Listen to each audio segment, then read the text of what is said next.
Marcy Kornbaum. My best friend since preschool is Summer Weingarten. What I'm about to tell you happened right here in Cloverdale, Indiana, where we live. It happened to me, and Summer, and a few other people. Here are some of them. Not in any kind of order, okay? Rod and Todd, the Dorkmeister twins.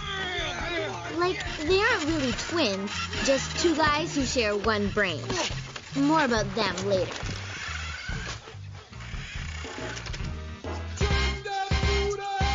Spike and Scooter. A lot more about them later, too.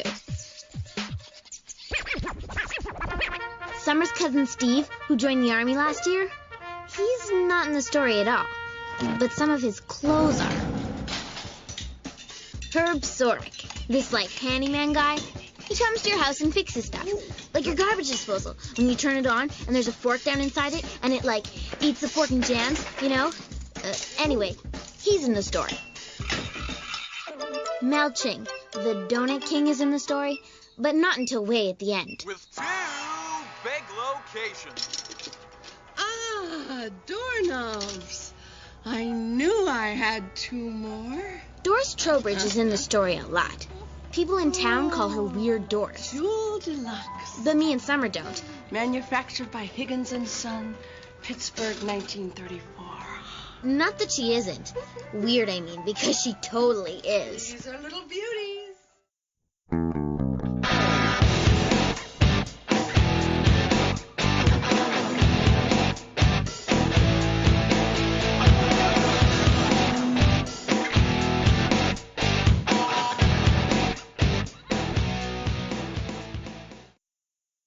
Welcome to They Call This a Movie, testing the strength of friendships one terrible movie at a time. Subscribe to the podcast on iTunes and other podcast services by searching They Call This a Movie. We are part of the Main Damie Network, and to find more from us, check out the website, themaindamie.com, or on Twitter, Facebook, and Instagram at The Main Damie. We are also now a proud member of Geek Vibes Nation. You can find them at gvnation.com. Welcome back to They Call This a Movie. This is Anthony Del Vecchio. With me, as always, is Dan Aquino and Mark Meyer. Say hello, gentlemen. Oh, this movie. Oh, God. I just had one thought pop in my head while watching this movie. Why does everything that occurred before September 11 just feel like a fever dream that doesn't seem real? Like, we all lived through it, but it just seems like a completely different, reality. We were too high on ourselves. We could do no wrong. Yep. Movies were getting greenlit left and right, man. It's just everything about the settings is just like the bitter end of that time period when we were all so naive. Yeah, that's very true. The movie that we're covering tonight is just one giant thanks I hate it. Oh, don't be so hard on it. Before we get into this movie, guys, what have you been watching this? I've been watching a lot of old school wrestling. I don't know why. I've been watching a YouTube channel called Old School Wrestling. These three Irish guys, and they just go over all the old wrestling. And I didn't realize, thank God I watched this stuff as a kid, because it's terrible now. Yep. I didn't realize how bad it was. Just everyone is not really good at selling. There were so many poor wrestlers too. I don't remember there being so many poor wrestlers. Right. It was like Bret Hart, Shawn Michaels, Mr. Perfect, and then that was kind of it. Everyone else was just kind of iffy. Razor Ramon was good, but then everyone else just kind of sucked. Yeah, so by poor wrestlers, you mean Hulk Hogan? Oh yeah. The Ultimate Warrior, he was bad. Macho Man was good. Flair was good. But yeah, it's just I was watching a Royal Rumble, and you had like Man of War was coming out at 18, and then the Bushwhackers. Was that the one where the one bushwhacker came in a ring, did their thing, got thrown out, and then just kept doing their little march? Did you see that one? he was in the ring for 2 seconds and then immediately gets thrown out. Hacksaw Jim Duggan. It's and I have that action figure of Hacksaw Jim Duggan. Duggan actually wasn't a bad wrestler. He just got trapped into a terrible gimmick like most of those late 80s WWF stars did. It just kind of shit all over my childhood. Yeah. These guys are funny. I recommend, and I brought it up prior to the recording, but for any listeners out there who might enjoy wrestling, check out OSW, the channel OSW. Very funny guys. They point out a lot of, they critique a lot of interesting, like big sells, like guys hitting and missing completely. It has me talking in like an Irish brogue at times, because every other word is like the C word out of them. So they're like, oh, Vince McMahon, that cunt. He's just jobbing over here. I'm sitting here laughing my ass off, and Jen I could see Jen wants to shoot me. You are the ultimate accent mimic. I'm terrible. I'm sorry. No, it's nothing to apologize. I know like 2 people in my life that are like that. And I didn't find out you were one until we did that one shot and Ant was doing that Southern accent. And you kept drifting into the Southern accent in your conversations with. I'm so sorry. I can't help it. It's so difficult. I can say like a couple things, and then if I go further than 2 words, it's done. I lose it. And my other friend can only tell me what another friend says who's from England in that guy's English accent. Like she goes, and then he said, well, and then just goes into the accent, and it's. You guys fascinate me because I can barely do an accent, as everybody has found out on Stranger Damies. So someone that can just do it, not at will, like an expert like thing, but just not even think about it and just start talking in the accent. It's just amazing. my one sister is dating a gentleman from England, so she would check in with him like twice a day while she was visiting us. So just to be a dick. Whenever she was on the phone, I would just do I would do like the old Cockney accent. Like, oi, Christine, it's time for dinner. Just like really laying it in thick. Shine your boots, governor. How about a smile? Just like really like laying it on thick. And I could hear him like, who's that? Yeah, it's my brother. I'm glad that Ann totally has... normal sounding guy too. Just like, oh, who's that? I'm glad that the video is on so Ann can see that Dan can't do that accent without moving his arms. Yeah, I got to do the side to side kind of. I don't what are some I don't know. You won't take the lift. Mike O'Kane. Yeah, Michael Caine. I was watching a review of Jaws: The Revenge. They specifically mentioned the part where he's getting off the plane and the shark attacks. Right. Oh, bloody hell. Oh shit.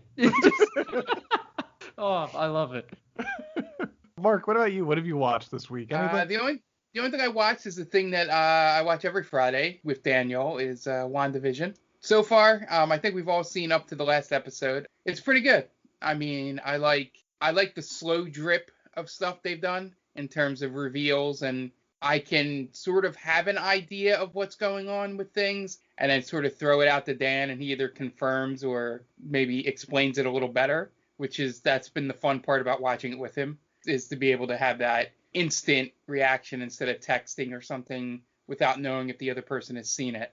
The one thing I did notice is that I didn't know how, I don't want to say great or good or put a superlative like that on it, but how consistent of an actress Elizabeth Olsen is. Like, at no point, everything she does when either talking or just in silence when something's going on around, like, nothing seems like forced or out of place. I don't know how exactly to describe it. I don't know if it's great. Like, it's the whole scene where, she's just standing there and things are happening around her and she's just basically reacting to it. And she kind of just stays in that form and doesn't. It's just really, this series has shown me that, she's very reliable of an actress. You're not going to get a poor performance out of her.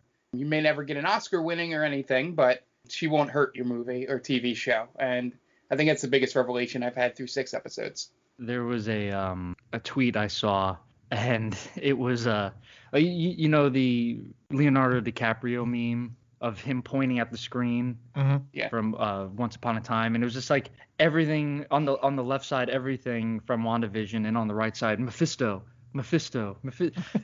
Like everything is Mephisto, and like Mark and I are at my house. We're just constantly like, oh, that might be Mephisto doing that, or that's something that Mephisto would have done. Classic Mephisto. Oh, that old Mephisto. You gotta look out for that. He's a wild one. But man, I love that show. The first 2 episodes were terrible, and I remember like, oh, this is so slow, but that's a TV show. Mm-hmm. That's how TV shows are, and I completely forgot about it. So I think I was definitely too harsh on the first 2 episodes. As for me, I watched WandaVision. I liked it. A couple of movies I watched, don't really need to get into either. Both Netflix films that my wife put on. One was All the Boys for Always and Forever, whatever the third one is. P.S. I Love You, right? Is that what it is? No, that's an actual movie. No. The only notable thing is that their senior trip is in New York City, and that just sounds miserable to me. That's such a disappointment. As someone that didn't have a senior trip because of 9/11, as the school said, was their excuse. You could just see them just like fist pumping a little bit, like, oh, thank God. Yeah, we don't gotta take those bratty kids, because it was like my senior trip would have been like 2003, 2 years later. They're milking that 9/11. Can't chance it. Oh man, we can't take you on your senior trip. Remember when Kennedy got shot? They're milking that 9/11 udder for 2 years. But watch that. Who cares? And then she put on Penguin Bloom, which is like a true story about Australian woman that she gets paralyzed, and then the family kind of rescues some sort of bird, and through the healing power of healing this bird, she finds the strength to move on, blah, blah, blah. Naomi Watts is in it. It wasn't bad, but who cares? It's like a 6. But the one thing I did start watching, it's a rewatch, and I haven't watched this in about 20 years. It's been C-Lab 2021. That show fucking holds up, man. That was Adult Swim, correct? Adult Swim, yep. Okay.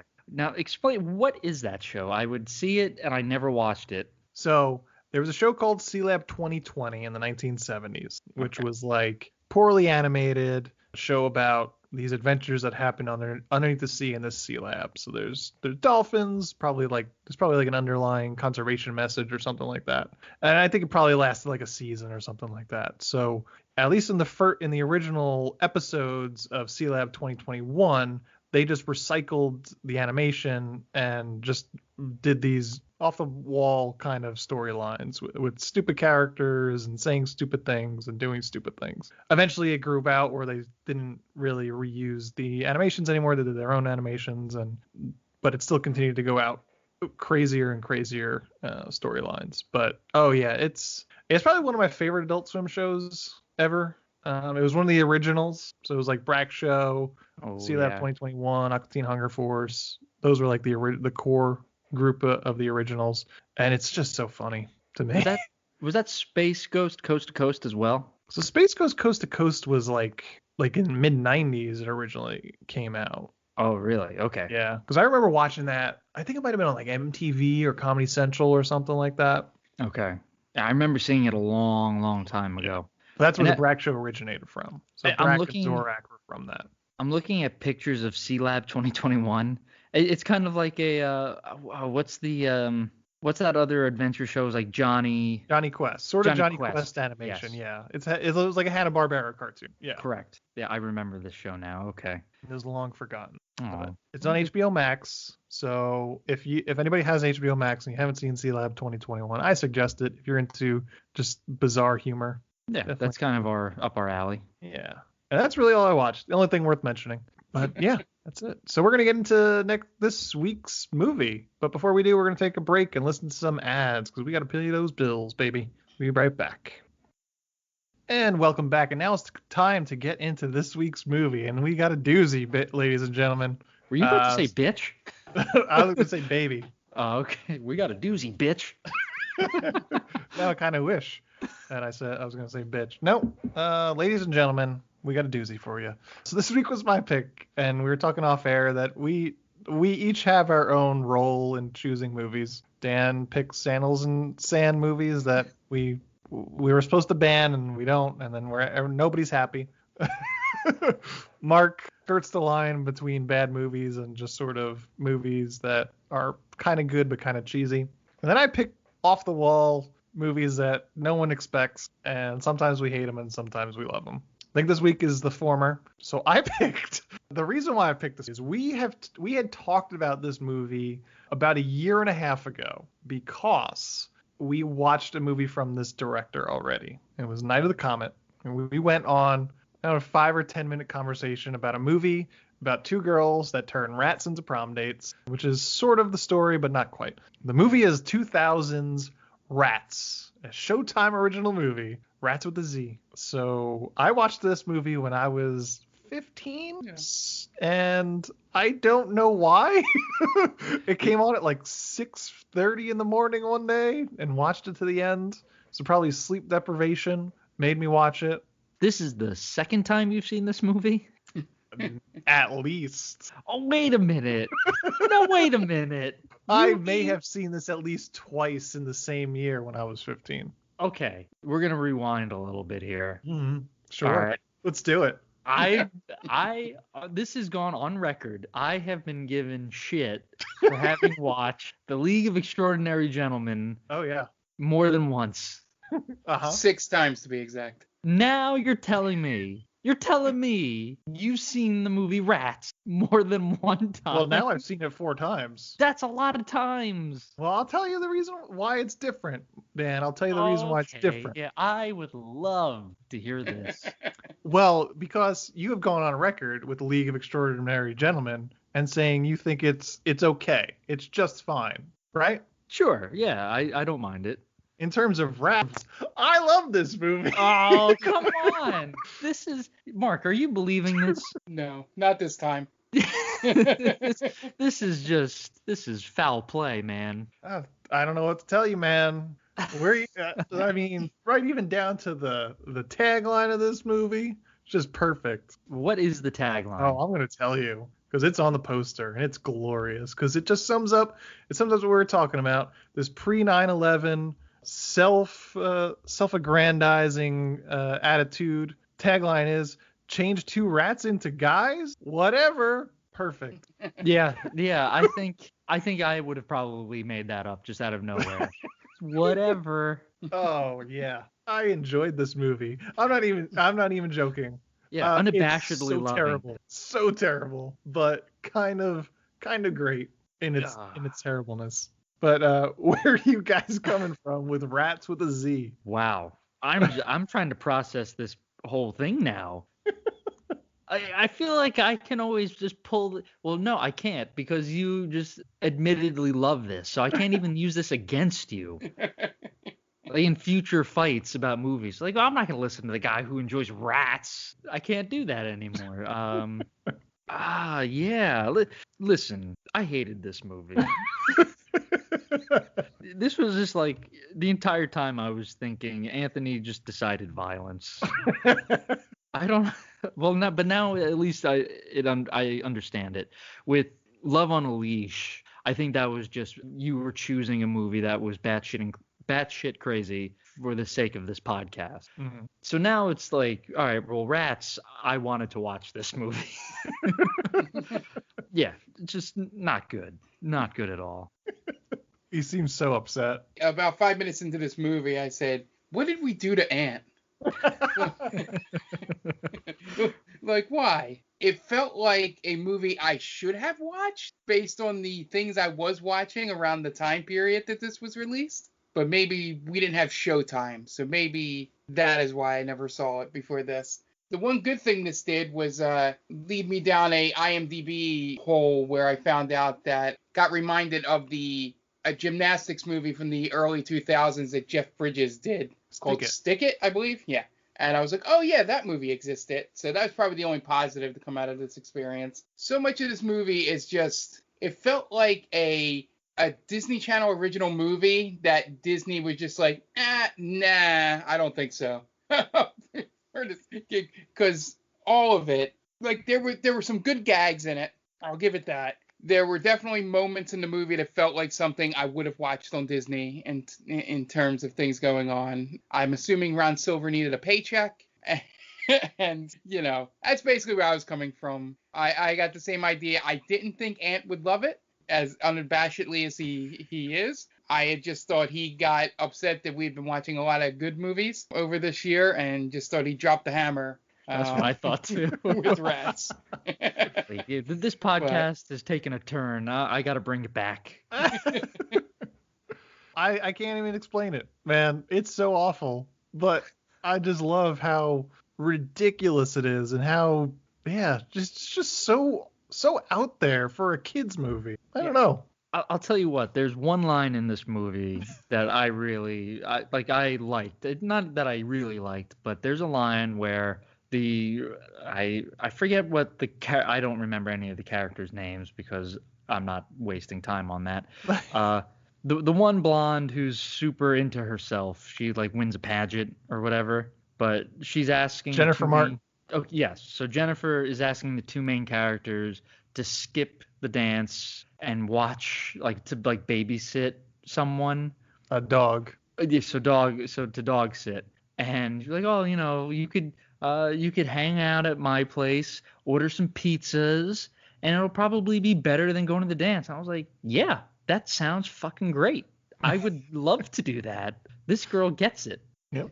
That's the only part that I agreed with in this movie. I mean, I laughed way harder than I should have at the point when she walks up with the lamp and she goes, "It's a nightlight, get it?" I laughed way harder than I needed to. But then she ruined it by asking her if she has enough iodine in her diet. Yeah, but the nightlight joke was pretty good, and I really didn't, but looking back on it, I probably should have searched Amazon to see if there was a nightlight out there, just to go with my Christmas story lamp that is here. But yeah, that was like the thing where there was enough chuckles in it that it was passable at times, but like I said, it just seemed like either it was too crazy for Disney or something. It just felt like this was like one of those things that just got picked up because a producer had a connection at Showtime after Disney said no. That's all I can keep saying about it. That's all that's in my head. Do you know how bad of a movie you have to be for Disney to say no to it? Especially at this time. They picked up everything like this. I don't know, guys. I chuckled at a couple jokes here and there. The mushroom part was kind of funny. Two mushrooms that don't pay attention to. Yeah. And there's two mushrooms that stand around and no one pays attention to.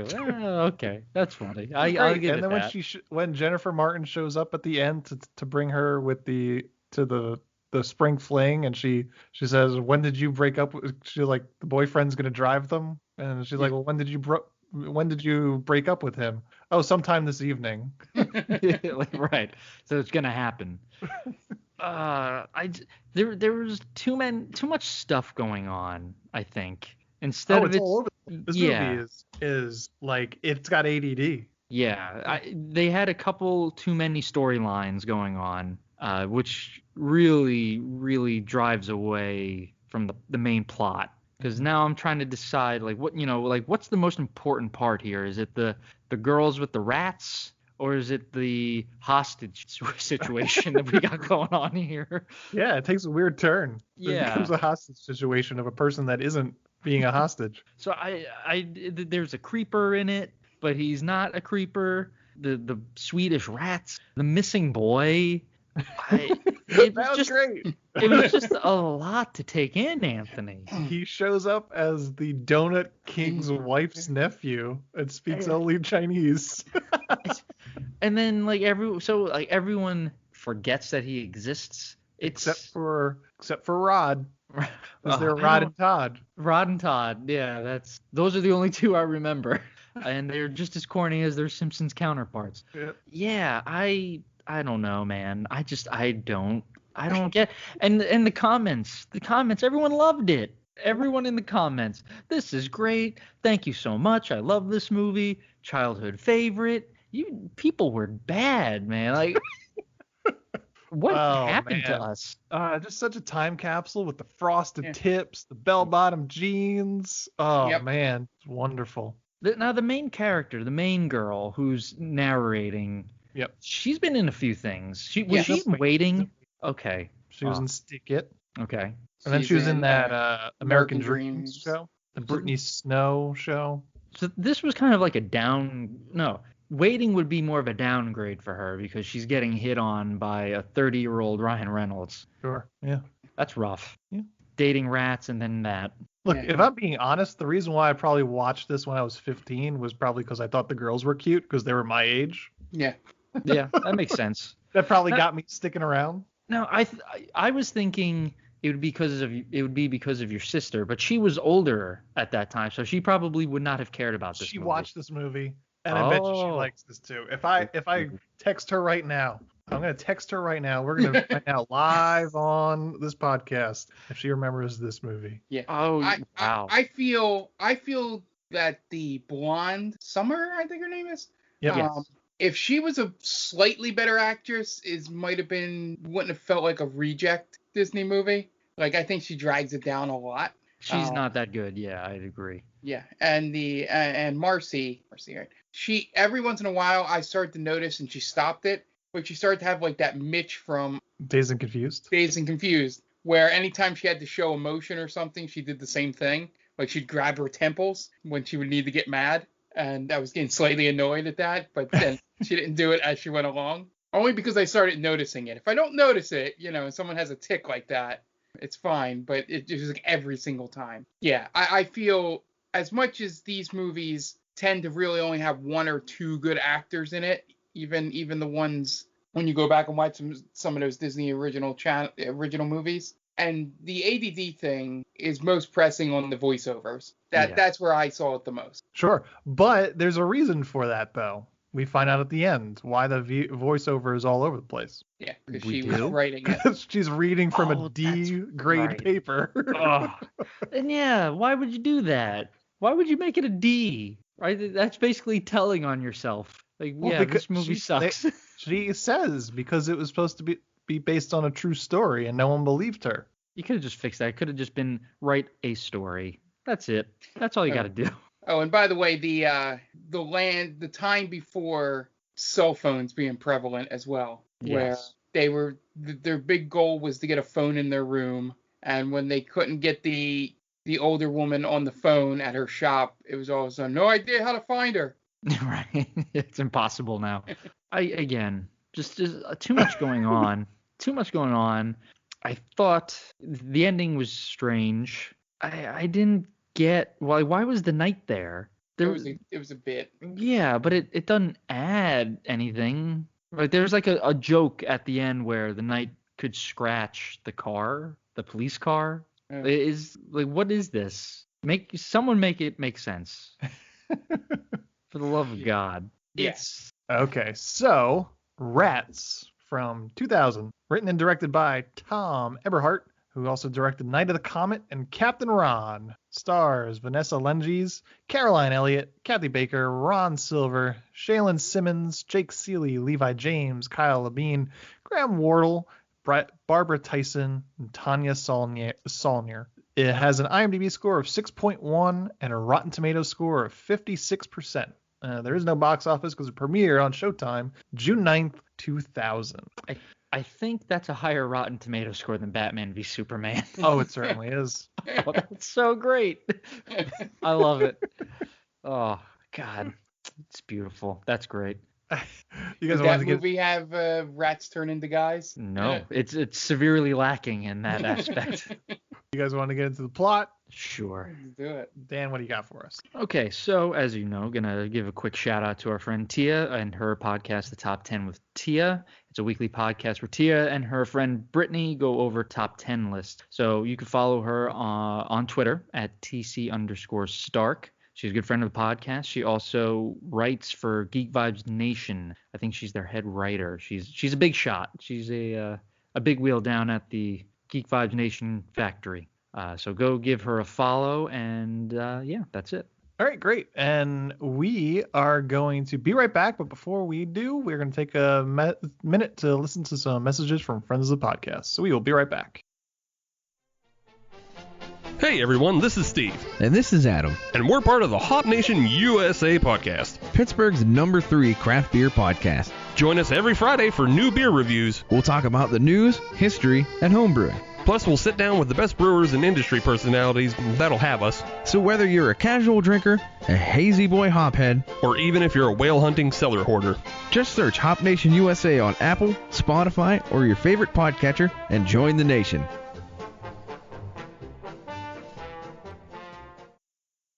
Oh hi, didn't see you there. It's me, George, from the best little horror house in Philly, the show where we talk about the best horror movie ever made, according to our guest at least. We've talked about groundbreaking classics like Texas Chainsaw Massacre and Alien, but we've also got a lot of great ones coming up, including some very fun guests like Len Kabaczynski of Swamp Zombies and Red Letter Media fame, Caroline Williams, the star of Texas Chainsaw Massacre 2, and Chase Williamson from John Dies at the End. So make sure you're subscribed to the best little horror house in Philly, and I'll see you boils and ghouls over there.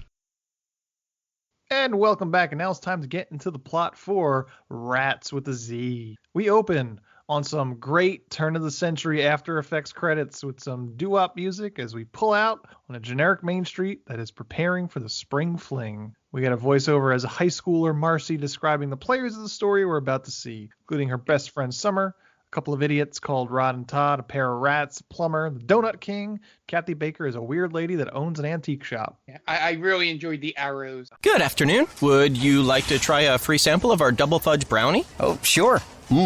That's very good. I'll just take one more, just to be sure. Yep, still very good.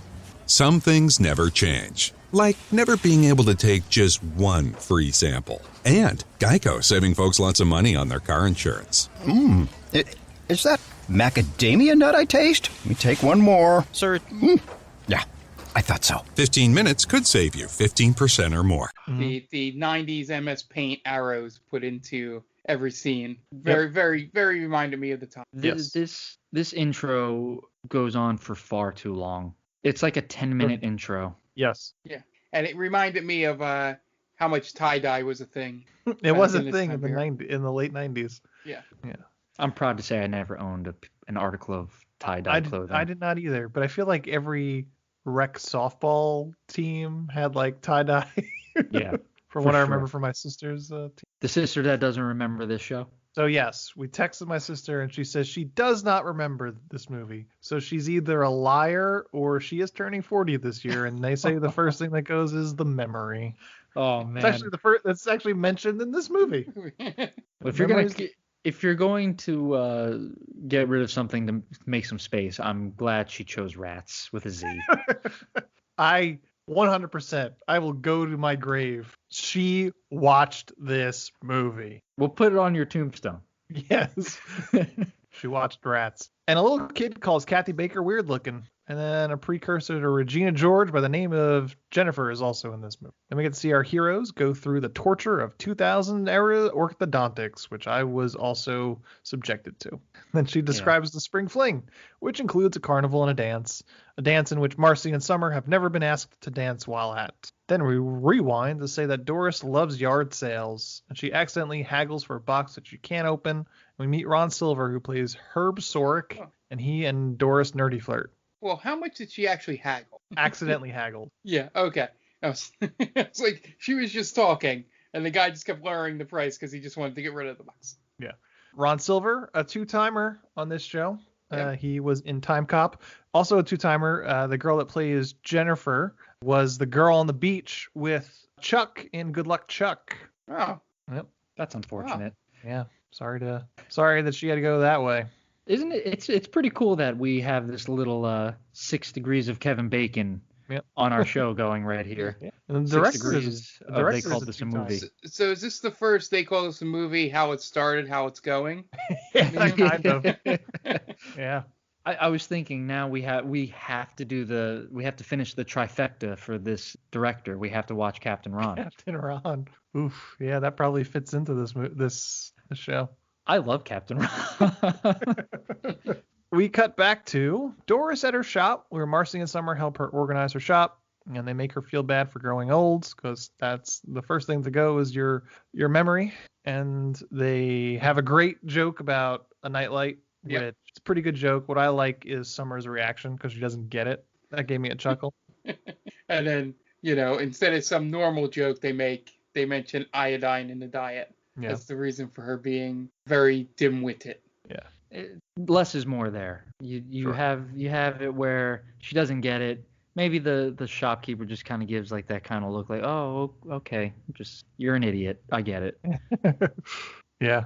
I'm actually looking up what a low iodine deficiency causes. Fatigue, increased sensitivity to cold, constipation, dry skin, weight gain, puffy face, muscle weakness, and elevated blood cholesterol levels. So not stupidity. Okay. So maybe low iodine was a big thing in 2000? You know what? I have no idea. I remember the great iodine shortage of 2000. I remember that. Because there'd be no other reason than for that to be brought up here than it was like a topical thing at the time. Yeah, it was just an obscure joke that the writer had. My parents would my parents were stockpiling iodine. And then we cut back to the orthodontist, and the orthodontist forces Marcy and Summer to chew tablets to make their teeth turn black to show where they haven't brushed. And this whole scene just ends with Summer smacking Marcy in the face with the bathroom door. As they walk down the street, leads to nothing, to be honest. Yep. As they walk down the street, they run into Jennifer, who is being honored for being Junior Miss Indiana at the Spring Fling. She wants them to dog sit a dog that she was supposed to but can't, and for them to skip the dance. Then we get a flashback of Jennifer talking down to them when they were younger, and in a play where Jennifer played a princess and they played a couple of mushrooms that had no lines, which is also a pretty good joke. Yeah. Yeah, it's also had another good line that I just remembered. Near the end, Marcy goes, "Get to the point because I'm leaving in 10 seconds, whether you do or don't." There you go. Essentially. So you guys are liking this movie more already. Let's not go that far. It turned me by the end. That's the whole point. But Marcy tells Jennifer they can't because they have dates, which they obviously don't. But meanwhile, Doris opens the box and finds a ring, but she can barely see it. So she wishes her eyes were better, and they all of a sudden get better. Marcy and Summer go to talk to Rod and Todd to ask them to take them to the dance. But then Todd rides his bike into a bunch of trash cans on purpose because he thinks it's hilarious, and it kind of is. So the girls get turned off and walk away. I'm glad that they didn't do the obvious joke there with the burping of the ABCs. Gotcha. Yeah, I thought that's what they were going for. They mentioned that, like Todd's just gonna belch the ABCs to me, and I'm glad that they didn't. Yeah, so I'll give a point there. Yeah, Summer, don't you say that Todd calls you? Yeah, he only calls me to burp the ABCs. Yeah. Which is such a king move. Is it? Mark, I hope you weren't doing that. That's How did you get girls in high school? Burping the ABCs. I didn't, so maybe that's what I was missing. Exactly. I mean, there's an equation going on, and you're not seeing the constant. Right now, there's a girl I went to high school with who's just thinking, why didn't Dan burp the ABCs to me? Get her so fucking wet. Oh God. The more you know. Usually I'm all for this stuff, but that just churned my stomach. Well, now, do you have to burp? No. Is it gas? I think it's gas. So they go back to Doris's store, and Doris now has a beehive hairdo, and she seems like she's gone off the rails. She also mentions she turned a lamp with a knight on it into a real knight, but he ran out. So Doris gives the ring to the girls, and Summer asks for guys to take them to the dance, but nothing happens. And then Doris tries, and it fails. So the girls turn on her favorite soap opera, and they run away, leaving Doris to attempt to figure out what the ring's powers are. While she does, she trips over her own 2 feet and hurts herself, and then asks for the legs of her favorite soap opera star, and it works. Doris gives herself a full makeover to look like the soap opera star, Regina Lee Savage, and pays Marcy and Summer a visit. Yeah, which, by the way, Regina Lee Savage is such a 90s soap opera name. It's a good name. For a character. Yeah. She tells them that she figured out what the ring's powers are. It's not genie rules, it's Cinderella rules. So you can't wish for something out of thin air, but you can turn one thing into another thing. And then she just so happens to have 2 boys in the back of her car that hop out, and she drives off. She tells Marcy before she leaves that the boys were the rats in the cave. Summer's mom comes out, mistakes the boys for foreign exchange students from Sweden, brings them inside for some drinks. And they try to call Doris at her shop, but she doesn't answer. So the rat boys go nuts, eating everything in the kitchen until they spot a cat. So Marcy takes the cat and uses it as a threat to force the rat boys into the garage. But the rat boys immediately eat through the garage door. So many moments in this movie could have been solved with the current technology of a Find My Phone sort of thing. Like they could have pinged the location of of Doris, and later the moms could have pinged the location of their daughter and stuff like that. All this is reminding you of how easy it was to be a writer back then, because you don't have to write around the technology at the time to draw this suspense. And also the idea that rats are mimics, apparently, in terms of speech, which I did not know was a thing rats did. So Summer's mom thinks it's a good idea to bring the boys to the mall. Along the way, she tries to teach them English. Meanwhile, Doris goes to the supermarket and gets mistaken for Regina Lee Savage, the soap opera star. She tries to talk to her, but she starts a hubbub because of her new look. So much so that the mayor shows up and asks her to be the guest of honor at the spring fling. At the mall, the rat boys wander off by themselves and catch the eye of Jennifer Martin, who's at the food court with some other mean girls. The one thing that impressed me in terms of the time period this was written was how forward-thinking the mother was. And just like, oh, you want to hang out with boys? Sure. Go ahead. Why don't I let you go alone to the mall with them? These guys that obviously do not look in your age group. Yeah. Oh, that's what I wanted to say. So we were going off rat logic here, where they eat all the time. So the first thing that popped in my head was like, well, they're going to want to bone someone because rats, that's the euphemism. Like that's what they do. They multiply. They do make that mention. They say that they're sort of like boys, basically. Yeah. So and I'm hurt by that, by the way. All right. That's not all I care about, ladies. All right. I will treat you right. Just don't tell my wife. No. So I didn't think that they would really mention that, being that this is it's a young teen movie. But no, they go right into it. Like, yeah, they like to eat, they like to run, and they mate. Yep. Yeah, it was a thing I didn't think they were going to bring up, but they do. So Jennifer steals the rat boys from Marcy and Summer, and then they steal them right back by tempting them with food. And the girls enjoy showing off the boys at the mall. So Marcy gets the idea to keep the rat boys around until after the dance. She reasons that rats aren't very different from boys. They just need to keep them fed and busy so they wouldn't want to mate, as we mentioned. So Herb goes to Doris's shop and tries to sneak in to see what's going on because he thinks that Regina Lee Savage has done something to Doris, and he comes across a man in a full suit of armor standing in the alley very menacingly. I love the fact that the suit of armor never pays off. Yeah, this could be dropped so easily. I just kind of love that attitude in this movie because it doesn't need that sort of attitude. We're just going to introduce shit, and it's not going to mean a damn thing to you.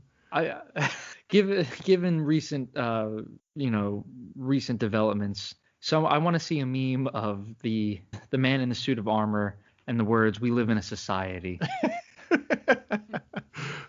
It's like a David Lynch thing in a movie for tweens. It's like, why is this suit of armor guy just hanging around, just dead staring Ron Silver in this alleyway? And it doesn't pay off. Yep, doesn't pay off. That's why I love it. Eventually he sneaks in, he finds a tape and he starts watching it. It's kind of showing the transformation of Doris to Regina Lee Savage, and a cop knocks on the window. Meanwhile, we find out that the ring flew off Doris's hand because now it doesn't fit her because she lost weight during her transformation. But Rod and Todd now have it. So the girls buy a rat training for dummies and try to train the rat boys. They use food for positive reinforcement, and they go to Rod and Todd to get a cattle prod for negative reinforcement, totally missing the fact that Rod and Todd have the ring. So they bring the rat boys back to Summers and try to teach them how to dance. Summers rocking some bell bottoms, I made sure to notice. Yeah. Todd's mom makes him clean his room, even though she accidentally wishes for it with the ring. And then Todd wishes he had another family, and then he just up and disappears. The only leap of logic in this movie, which there's plenty of them, the one where it tries to not explain it, is why Todd is the only one that remembers Rod, or whichever one it was. Like, if he wishes to be with another family, he shouldn't remember him like everyone else doesn't remember. Yep. You know, that's the only thing they don't explain, or at least try to explain in this She movie. Brings it up at the very end as something that her teacher commented on her paper. Yeah. Like, why was she the only person that remembered things that happened, and why was Rod the only one that knew Todd disappeared? Again, you're telling on yourself. Like, these are things that they literally thought of. Like, oh, how are we going to figure this out? It doesn't need to be figured out. We'll even point out that it makes no sense. I mean, look, it's a 2000 movie for for teens. I mean, and sometimes I just think it's at that point it's just like, well, go fuck yourself with your plot holes. You're not a genius because you figured out this plot hole. Doesn't matter. Just enjoy the movie. It's like trying to poke holes in the time travel aspect of Back to the Future. Like, who gives a shit? Just watch the movie. But at least it's competent. If that's the only thing stopping this movie from being competent, I could understand. But it's not. Man, simping for Ratz. Yeah, that's right, baby. Listen, if you're gonna go down, man, I mean, Tom Eberhardt is my Zack Snyder. He's my boss. God, you know what? I'm gonna let you have it. They trap the Rat Boys in the garage as they go to get ready for the dance, and the Rat Boys start learning how to speak properly. As Marcy gets ready for the dance, Mr. Sorek and the police show up asking questions about the whereabouts of Doris, but their only evidence is a videotape that got eaten up by the VCR. Oh, man, remember VCRs? I work with them every day, so yeah, they're not great. They're very annoying. Marcy's mom tries to get her to explain what happened, but she doesn't believe her, and she gets grounded for the trouble. Because she was about to admit it to the cop what was going on, and then gets pulled aside. It was like, and maybe I missed it because maybe I was looking away, but at one point she says, "What if I tell you there's a knight on the back porch?" And then they turn around, but I never see a shot of the back porch. Did they show the knight, or did I miss that? So you see the knight in the window, but then when they go to look, it's not there. Okay. I must have missed the shot of it seeing it. I just thought it was like, there was just the one steady shot in the kitchen. It was like, hey, that thing's out there. Oh, no, it's not out there. No, they had the shot. Okay. So while Marcy is grounded, Doris sneaks into Marcy's room, says that she's tired of being Regina Lee Savage. She's going to put everything back to the way it was, including turning the boys back into rats. Marcy tells her not to be so hasty. Marcy also tells her that the cops are looking for her, but they won't believe that she's still alive until she turns back into Doris. That's when Doris reveals that she lost the ring. She doesn't know where it is. Meanwhile, as Summer realizes the guys are starting to learn to talk and dress themselves, Jennifer Martin shows up. She tells Summer that she's there to escort the boys and Summer to the dance because Marcy was grounded, and she's going to break up with her boyfriend who's supposed to be driving them, which was a great joke for me. I enjoyed that one. Yeah. Well, after he drives them to the dance. Yes. Then it's going to happen at some point after that. So at some point tonight is when she broke up with them, is what she said. At the police station, Herb winds up being the prime suspect in Doris's disappearance, but winds up pinning it on some other guy at the station just by telling another guy to sit in the seat. So then Rod calls Marcy's house to find out if she knows what happened to Todd, but her parents asked her, and they have no recollection of a Todd. Meanwhile, Marcy is snuck out to look for the ring at the supermarket. Doris is turning her car upside down trying to find the ring, and Herb accidentally tries to stick up a couple of old ladies.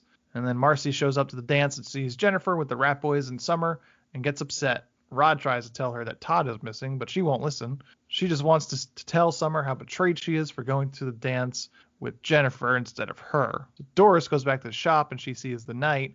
Then Herb tries to pretend that he has a gun and pulls it on Doris, thinking she's Regina Lee. And the girls' moms call each other. Marcy's mom tells Summer's mom that some boy licked Summer at the mall. So they go to take the girls away from the dance. Back at the dance, which for some reason has no music, which I think was just the file that we watched because we watched this on YouTube. Yes, copyright. Jennifer gets bumped for Regina Lee, the Donut King, and the Donut King's wife's nephew, which I thought was also pretty funny. Yeah, I like that. The whole time in the back of my head, I'm like, okay, they mentioned the Donut King in the beginning. When the hell is it going to pop into this storyline? There seemed to be no point to insert it, and then they inserted it in the most absurd way at the end of this movie. Mm-hmm. And then Marcy, for some reason, starts to feel bad for Jennifer. But then the cops show up and tell the mayor that Regina Lee Savage is being held hostage by Herb, so Jennifer gets what she wanted after all. Doris tries to explain what happened to Herb, but Herb doesn't believe it, and he tells her that Doris is a special person and she wouldn't know anything about Doris. Then the cops show up.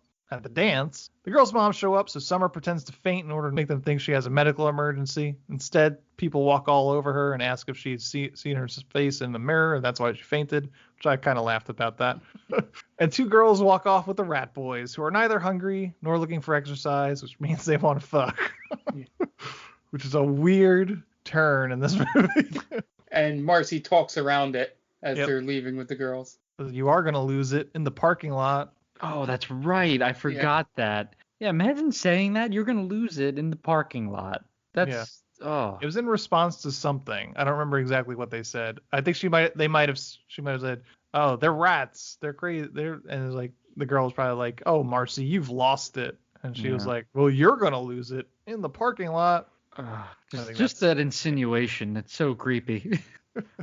Rod comes up and tells them that he found Todd, and he says Todd wished for a new family. It turns out that the Donut King's wife's nephew is Todd, and he has the ring, but now he only speaks Chinese. So the girls take the ring and wish for everything to turn back into its original form, including Doris, who was in the middle of a police standoff, and the rat boys turn back into rats right before they try to have sex with the two girls in a car, and our two heroes get grounded by their parents. Herb tries to explain what happened to the cops, but he just mutters. Marcy goes back to the store and brings the rats to Doris' shop while the cops are still there trying to figure out what happened. Marcy hides the ring back in Doris' shop and wishes that everybody forgot about what happened that day. The next day, except for that.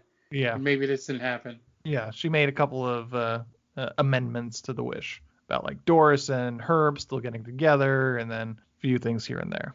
And she also her mom forgets that she asked for a phone, which I don't think we ever actually saw, and then she tells her mom that basically she let her have a phone line. So the next day they go back to the shop to wish for Summer to get her own phone line, and Doris says she lost the ring once again. And then it turns out the story was being told as a term paper that Marcy wrote and got a D on it because it was supposed to be a true story. So she has to rewrite it. If it wasn't a true story, it wouldn't be 6 pages.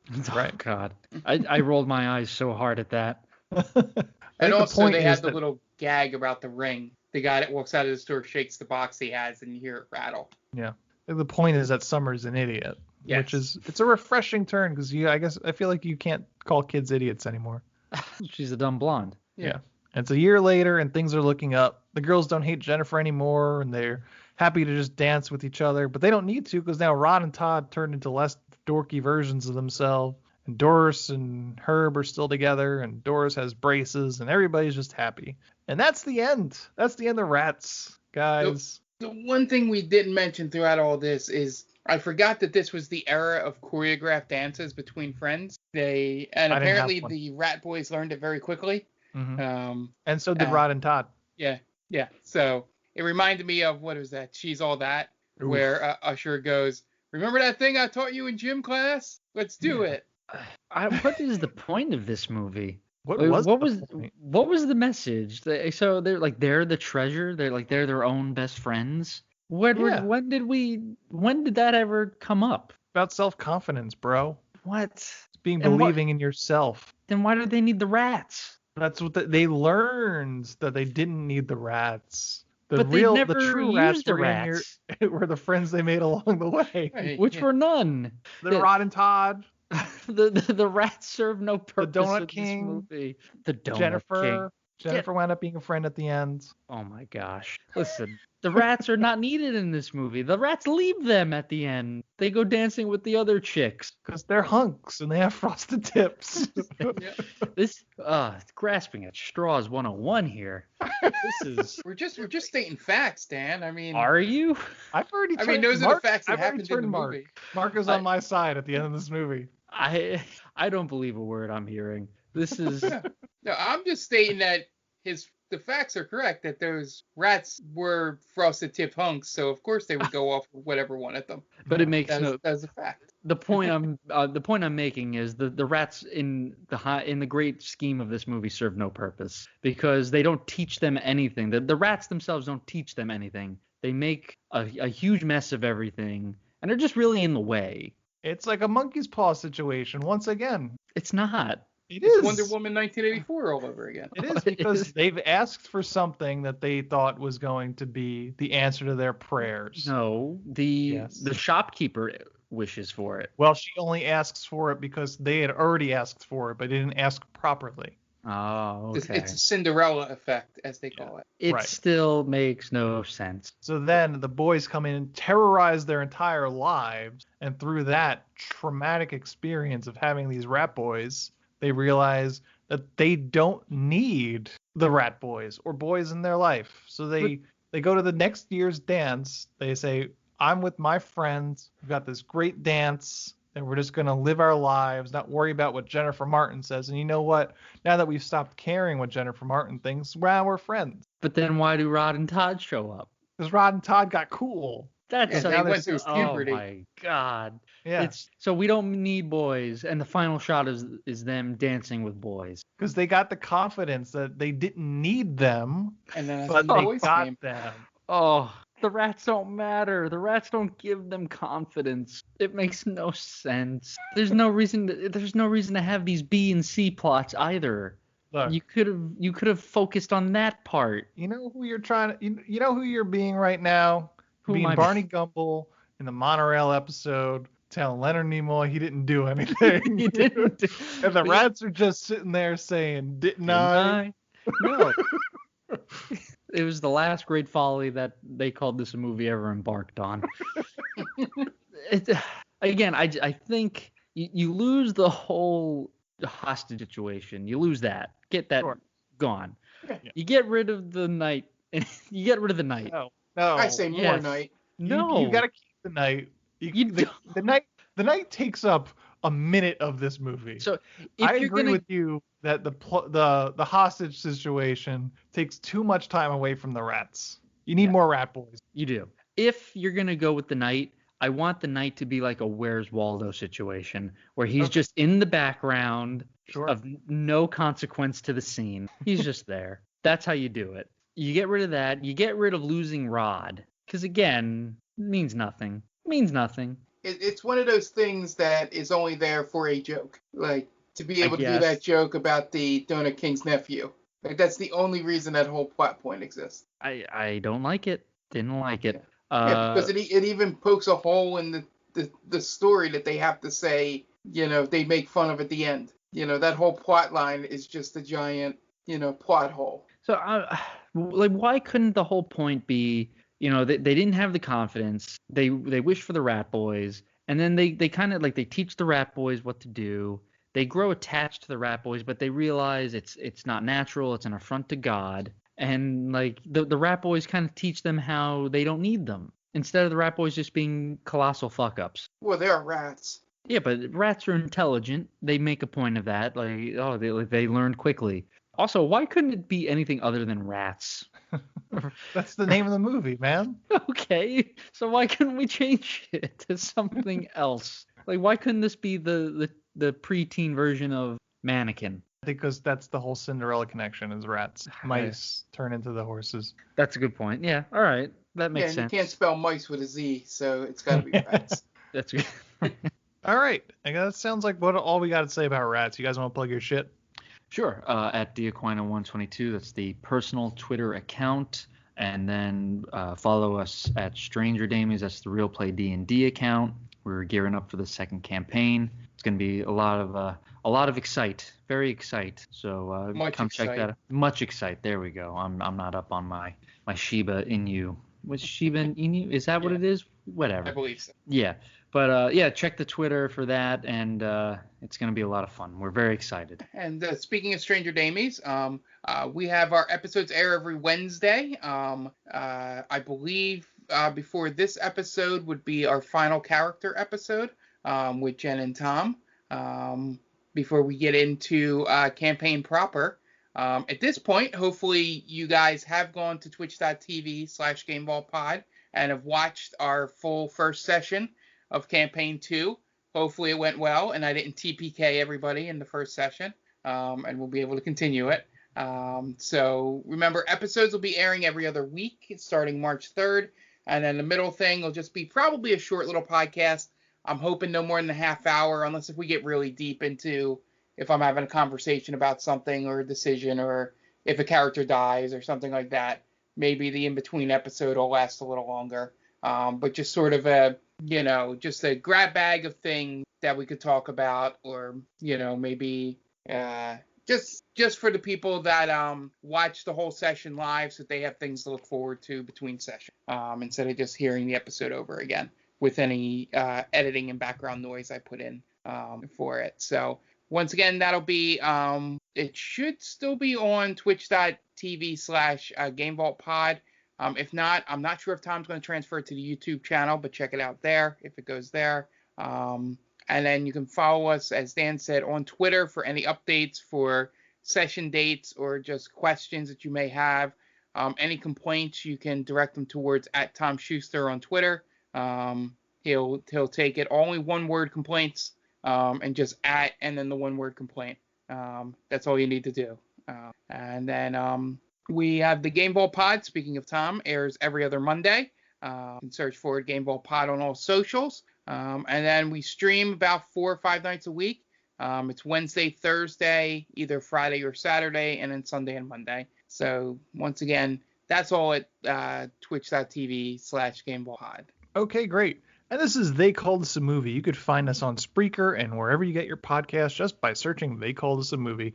So Spotify, Google Play, iTunes, wherever you get your podcast, you can find us there. We're themaindaming.com. That's our main website. And you can find us on all socials just by searching at The Main Damie. So that's Facebook, Instagram, and Twitter. Just look for The Main Damie and we will pop right up. We're also a proud member of Geek Vibes Nation. You can find them at gvnation.com and on socials and all podcast streaming apps just by searching for Geek Vibes Nation. Tons of great shows.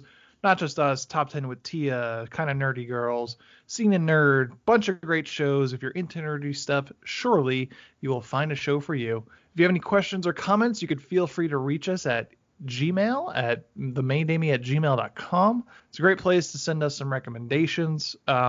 If you would like to leave us a review and a rating, that'd be great. You can do it wherever you get your podcast. Just give us a 5-star rating and a review. It helps us a great deal when it comes to getting seen. And that's going to wrap it up this week. The director of Ratz with a Z is Tom Eberhardt. So for Dan Aquino and Mark Myers, this is Anthony DeVecchio telling Tom Eberhardt, well, you certainly made a movie, didn't you?